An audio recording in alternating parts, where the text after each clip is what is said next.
Hello guys! Welcome to my vlog. For today's video, i-share ko sa inyo yung mga best buy ko for the month. Ito yung mga things na binili ko for the first time or nire-purchase ko. Whether mura or medyo may price, basta importante sa akin yung practical. Gagamit ko talaga, hindi yung basta itatambak ko na lang. Simulan na natin! So mag-start na tayo dito sa in-order ko sa Zalora. Kanina dumating yan. Ayan, plastic na lang siya. Pero ito yung box niya. Ganyan kasi kalaki. Nakita ko sa inyo yung laman. Umorder ako ng tatlong klase ng nail polish. Ang laki ng box niya, diba? Pero yung laman niya, ganito lang naman. Order ko to online sa Zalora. And ang brand niya yung OPI. Lalagay ko na lang yung picture dito at saka yung price. Sa screen, hindi ko naman talaga alam tong brand na to. Nalaman ko lang to nung nagpapa-gel nail polish ako. Nakita ko na ito yung ginagamit nila. Ito yung OPI base coat. So bago i-apply yung nail polish, nilalagyan nila ng ganito. Nung nalaman ko na OPI yung ano lang ginagamit nila, so, na-curious ako kasi ang ganda talaga nung quality. Sa totoo lang, 3 beses pa lang ako nagpapa-gel polish at talagang ang mahal ng pa-gel polish, 900 pesos. Kaya naman nagpapa-gel polish ako kasi naglalaba kasi ako, naghuhugas ng pinggan. Pag yung ordinaryo lang na nail polish, yung ako lang yung naglalagay, madali siyang matanggal. Siguro, isang bagay na din yung na may kinalaman din sa brand yun. Yung brand na ginagamit ko, yung nabibili lang siya na, ayoko na lang sabihin yung brand name, pero nabibili lang siya sa drugstore. So, nung nakita ko na gumagamit yung shop na pinupuntahan ko, gumagamit sila ng OPI, kaya sinerch ko sa Zalora. So, itong next naman, Infinite Shine. Yung color nito, ilalagay ko na lang din dito sa screen, pati yung price. So, ako na lang ang, katulad nung dating ginagawa ko na ako na lang yung naglilinis ng kuko, ako na lang nagne-nail polish para tipid, diba? Although medyo may kamahalan nga lang tong brand na to, pero at least tipid pa rin, hindi papaulit-ulit ng pahid. O, yun yung way na makakatipid din minsan, diba? Bibili nga ako ng mura, tapos ganun din naman, magre-reapply, di ganun din yun. So, nag-decide ako bumili ng OPI, kaya hindi na ako pupunta ng shop nila para magpa-gel polish kasi ang mahal, 900 pesos. And 3 beses na ako nakapagpa-gel polish. So, magkano na yun, diba? Nung tinignan ko yung price ng OPI, medyo mahal nga rin siya talaga. Pag bumili naman ako nito, paulit-ulit kong gagamitin.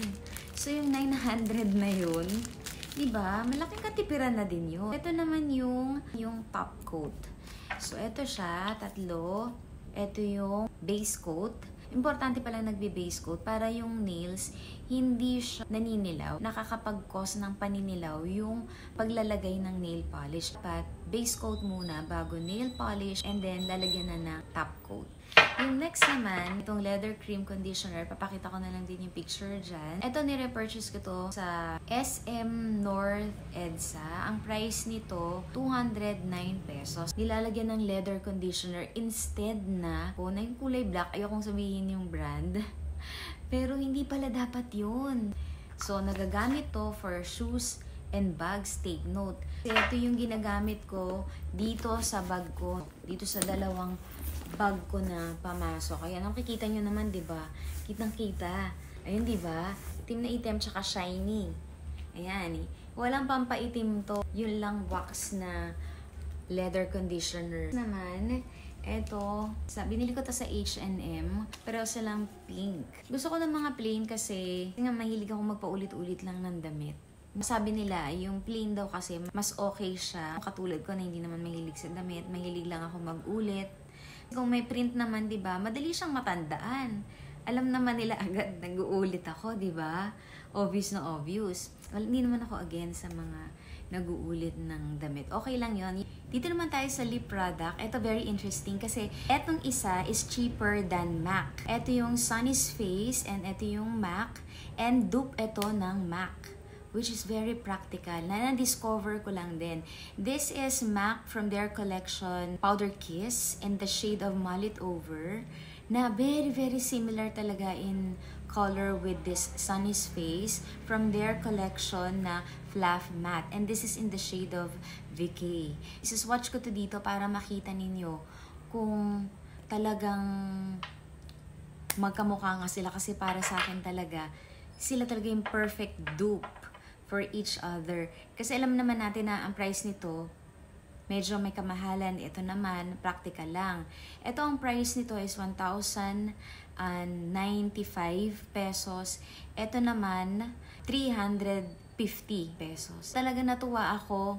Perfect dupe talaga. Makakatipid talaga ako. Ito yung una kong binili. Dati pa, ito na talaga yung shade ng ginagamit ko sa MAC. Ito yung suot ko ngayon. Suitable sa skin type ko na neutral lang. Hindi masyadong mapula. Peachy pink kasi to eh. So, hindi siya masyadong mapula, hindi rin masyadong peachy. Sakto lang talaga yung pagkakablend ng peach and pink. So, ito. Ang maganda dito sa shade na to, Mallet Over. Bukod sa peachy pink siya, powder kiss siya. So, hindi siya masyadong creamy. Hindi siya matte na matte. Hindi rin siya shiny. Saktong-sakto lang talaga yung formulation nito. Kaya nagustuhan ko. Hindi siya nakaka-dry ng lips. Ayan, so ganyan yung color niya.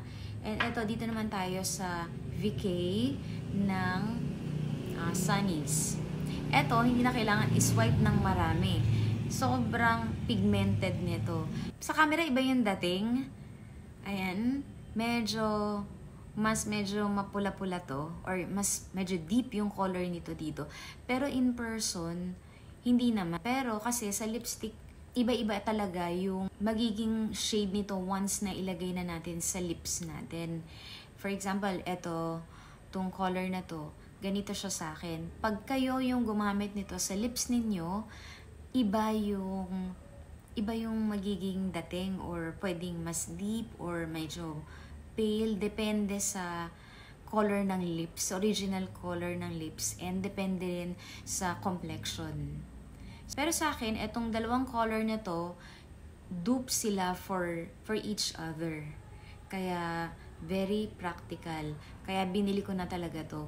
Hinanap ko talaga yung dupe nitong MAC sa Sunny's Face. Kasi yung Sunny's Face, sobrang gandang brand. Napakaganda. Next, dito naman tayo sa skincare. Ito, pinakisuyo ko lang to sa friend ko na nagpunta sa Japan. Ang branding niya is AHA Cleansing Research, and then nakalagay dito BCL. Ito, hindi ko na mabasa. Japanese yan. So, dito naman nakalagay made in Japan. Tapos, ito yung mga ingredients na hindi ko rin mabasa kasi naka-Japanese. Pero na-research ko kasi itong product na to. Napakaganda nito. Sobrang nagpapaklear ng skin kasi may mga beads siya na magtatanggal ng mga dirt sa surface ng skin. Kaya itatry ko talaga to. And then, isuyo na din ako sa kanya. Ito, pagkain to. Ayan. Mga soup. Miso soup. Ayan. Mahilig kasi ako sa miso soup. Ayan. Nakisuyo din ako sa kanya ng miso soup. Na very healthy. Kaya ako pinabili. So, ayan. Dalawa yung pinabili ko sa kanya. Miso soup. So, ayun. So, yun yung mga best buy ko na shinare ko sa inyo. Bye! Don't forget to like and subscribe. Stay young and be happy!